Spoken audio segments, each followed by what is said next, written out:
Sir నమస్తే అండి, ఏం చేస్తుంటారు? నమస్తే అండి. ఏం చేస్తుంటారు? ఫ్రీ అయిపోయామండి. మొత్తం రిటైర్మెంట్ అయ్యారు అన్నిటి నుంచి? అంతే. ఓకే సార్, మరి కూటమి ప్రభుత్వం అధికారంలోకి వచ్చింది, 2 years కంప్లీట్ అయిపోయింది. ఏంటంటారు ఈ 2 years పరిపాలన మీద మీ అభిప్రాయం ఏంటి? బాగానే చేస్తున్నారండి.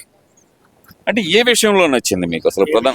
మీకు అంటే అభివృద్ధి పరంగా కానీ, అభివృద్ధి పరంగా మాట్లాడుకుందాం సార్. అభివృద్ధి ఏముందంటారు రాష్ట్రంలో? అసలుకి అభివృద్ధి అనేది జీరో, అవినీతి అనేది ఫుల్ అనేది ప్రధానంగా వస్తున్న ఆరోపణ కూటమి ప్రభుత్వం మీద. మరి దానికి ఏం చెప్తారు?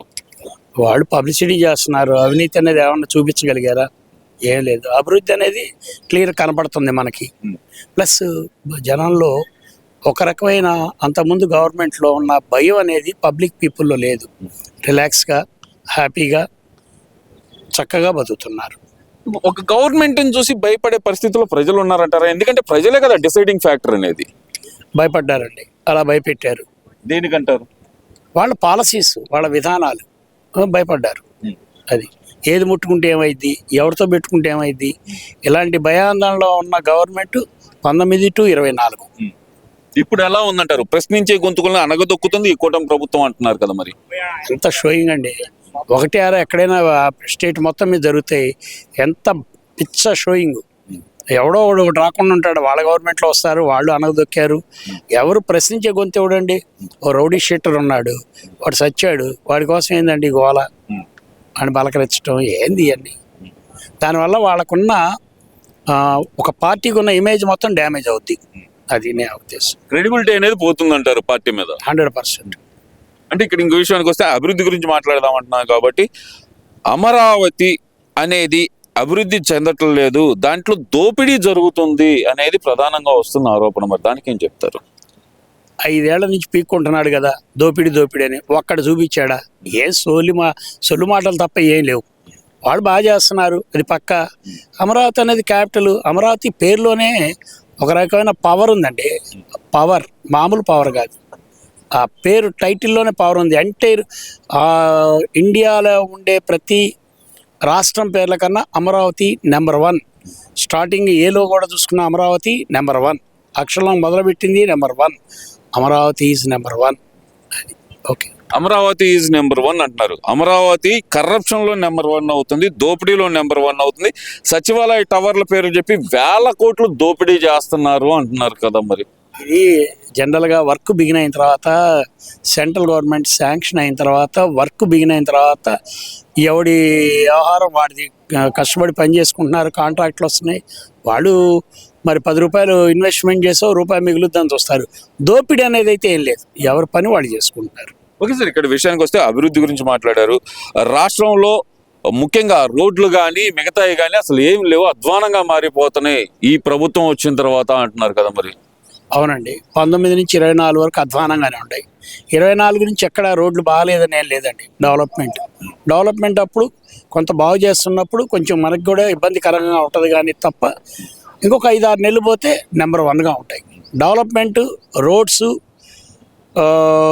Power, water facilities is number 1. Sir, ఇప్పుడు చంద్రబాబు నాయుడు గారు అధికారంలోకి వచ్చింది మెయిన్గా సూపర్ 6 అంటూ హామీలు ఇచ్చి సంక్షేమ పథకాల్లో. ఈ సంక్షేమ పథకాలు సూపర్ 6 కాదు, సూపర్ 7 లేదు, ప్రజలకి సూపర్గా వెన్నుపోటు పడిచాడు చంద్రబాబు నాయుడు అంటూ వెన్నుపోటు దినోత్సవ కార్యక్రమాలు కూడా చేశారు కదా సార్. మరి ఎవరు అంటలేదు సార్. కామన్ మ్యాన్ ఎవ్వడు కూడా మాట్లాడుతున్నా. వాళ్ళ తాలూకు ఒక గ్రూప్ ఉంటుంది, సిండికేట్ ఉంటుంది, వాళ్ళు మాట్లాడుతున్నారు ఇవన్నీ పనికిమాల మాటలు. ఎవరికి ఏ నెలలో ఏ రకంగా పథకాలన్నీ ఇంప్లిమెంట్ చేయాలో శుభ్రంగా చేస్తున్నారు. రాత్రి మేము ఒక బస్సులో ప్రయాణం చేసాం, ఆర్టీసీ బస్సులో.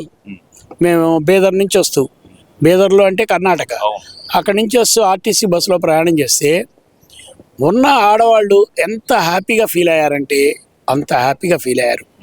ఫ్రీ అండి, ఎక్కుతున్నా వెళ్తున్నా వస్తున్నారు. తెలంగాణ కానీ ఎక్కడికైనా ఫ్రీ అంటారు. ఇక తెలంగాణ సంగతి మనకెందుకు, మనకి బాగుంది. అడ్మినిస్ట్రేషన్ బాగుంది, నెంబర్ 1. వాళ్ళు ఎంత హ్యాపీగా ఫీల్ అయ్యారంటే టికెట్ లేకుండా ప్రయాణం చేసాం. దిగిన తర్వాత ఆటోకి డబ్బులు ఇవ్వాల్సిందే తప్ప గవర్నమెంట్ బస్సుల్లో అంతా ఫ్రీ. మేము ఎక్కింది కూడా ఎక్స్ప్రెస్ బస్సులు. ఆయన అడగండి, కేసరావు గారే ఉన్నారుగా పక్కన, ఆడవాళ్ళని అడిగాడు, టికెట్ లేకుండా ఎక్కారు, వాళ్ళు ఎంత ఆనందంగా ఉన్నారు. గవర్నమెంట్ బాగుంది. బాగున్న దానికి ఏదో విషయం చెమ్మటం లాంటి చిన్న ఎన్ని అవి కూడా వాళ్ళే. కామన్ మ్యాన్ ఎవరు అంటలేదు. అది కామన్ మ్యాన్ ఎవరు అంటలా. ఇప్పుడు మీరు అంటలేదు అంటున్నారు, సంక్షేమ పథకాలు అందట్లేదు రాష్ట్రంలో, పేద ప్రజలను విస్మరిస్తున్నాడు చంద్రబాబు నాయుడు అనే మాట, పేద ప్రజలను మోసం చేస్తున్నాడు చంద్రబాబు నాయుడు అనే మాట గట్టిగా చెప్తున్నారు కదా. మరి ఇందాక మీకు అదే చెప్పాను కదండి, వాళ్ళ బ్యాచ్ తప్ప ఇంకెవరు అంటలేదు. వాళ్ళ బ్యాచ్ అంటారు అంతే, అంతే, ఇంకేం లేదు, ఇంకెవరు లేరు. ఏం లేదు. ఓకే సార్, ఇదంతా ఒకే అయితే కనుక అమరావతి కేంద్రంగా మళ్ళీ రాజకీయం అనాలా లేదంటే కనుక ఏమనాలా అర్థం కాని పరిస్థితి. వాతావరణం మాత్రం వేడెక్కింది. మాది విధానం మావిగన్ను, మేము మావిగన్తోనే ఎలక్షన్లకు వెళ్తున్నాం. మావిగన్ ఇష్టమైన వాళ్ళు జగన్మోహన్ రెడ్డికి ఓటేస్తారు, అమరావతి ఇష్టమైన వాళ్ళు చంద్రబాబు నాయుడుకి ఓటేస్తారు. ఇది జగన్మోహన్ రెడ్డి గారి స్టేట్మెంట్. మరి దీన్ని ఏం చెప్తారు? ఆయన క్షణానికి ఒక మెంటల్ గా మాట్లాడుతున్నాడు. మావిగాని అన్నాడు, దానికి ముందు 3 రాజధానులు, 3 రాజధానులు అమరావతి వద్దని వైజాగ్ అన్నాడు, వైజాగ్ అయిపోయింది. ఇప్పుడు మళ్ళా మొదలుకు వస్తున్నాడు. ఆయన మైండ్ చిప్ ఏమన్నా కొంచెం తేడా వచ్చిందేమోనండి. కరప్ట్ అయిందంటారు. అది చిప్ అంటారు, బ్రెయిన్ చిప్. మీరు ఆ మాట అంటున్నారు. ఓకే సార్, ఇది అంతా ఒకే అయితే కనుక మరి ఆయన ఎందుకంటారు ఇప్పుడు అమరావతి పనులు జరుగుతున్నాయి సెంట్రల్ గవర్నమెంట్ నుంచి అంటే నేను ఆంధ్ర పౌరుడిగా ఒక రకంగా సిగ్గుపడాలో గర్వపడాలో అర్థం కాని పరిస్థితిలో ఒక క్వశ్చన్ అడుగుతున్నాను సార్ మిమ్మల్ని. ఏ రాష్ట్రానికి లేనటువంటి గెజెట్ నోటిఫికేషన్ మన ఆంధ్రప్రదేశ్కి తెచ్చుకోవాల్సిన పరిస్థితి వచ్చింది. ఎందుకని అంటారు అసలుకి? మన కర్మ చేయగలిగింది ఏం లేదు. అలా తెచ్చుకోకపోతే ఈ దెబ్బకు భయపడి మళ్ళా గవర్నమెంట్ వస్తే నేనేమేం చేస్తాను, అమరావతిని నాశనం చేస్తాను. వాళ్ళకి సంబంధించిన మనుషులు ప్రతి వాళ్ళు మాట్లాడేది ఇదే కదా సార్. ఇవన్నీ వద్దండి. పూటకో మాట, రోజుకో మాట, గంటకో మాట మాట్లాడేవాడితో ఇది వ్యక్తిత్వం లేదు.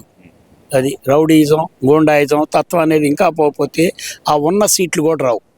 ఇది రావని మీరు చెప్తున్నారు సార్. 2029 అధికారంలోకి నేనే వస్తాను, 2.0 పరిపాలన చూపిస్తాను, రప్పనే అంటున్నారు కదా. మరి మీరే అంటున్నారు కదా ఆయన చెప్తున్నారు సార్, నేను అంటది కాదు. రప్ప అంటే తప్పే ఉంది, జరిగేది అదే. రఫా అని వాళ్ళ గవర్నమెంట్ వాళ్ళ మనుషులు అన్నారే తప్ప ఆయన రఫా అనే వాళ్ళ. సో అవన్నీ పక్కన పెట్టండి సార్, ఇవన్నీ అనవసరమైన మాటలు కాదండి. బాగుంది, హ్యాపీ. అమరావతి ఒకే రాజధాని, ఒకే రాష్ట్రానికి హ్యాపీ అంతే. ఇక మీరు ఎన్ని క్వశ్చన్లు వేసినా వాళ్ళు ఏదో గంట వాళ్ళు బెదిరిస్తుంటారు. ఒక్కో జిల్లా నుంచి ఒక్కొక్కడు రుబాబులు చేస్తారు. ఆయన దగ్గర ఏదో పాయింట్స్ కొట్టుకుంటారంటండి, పాయింట్స్ రేటింగ్ ఉండదంట. దానికోసం అట్లా వాళ్ళు ఏదో పాపం తంటాలు పడతారు. పండి ఏమైద్దని. Okay sir, thank you.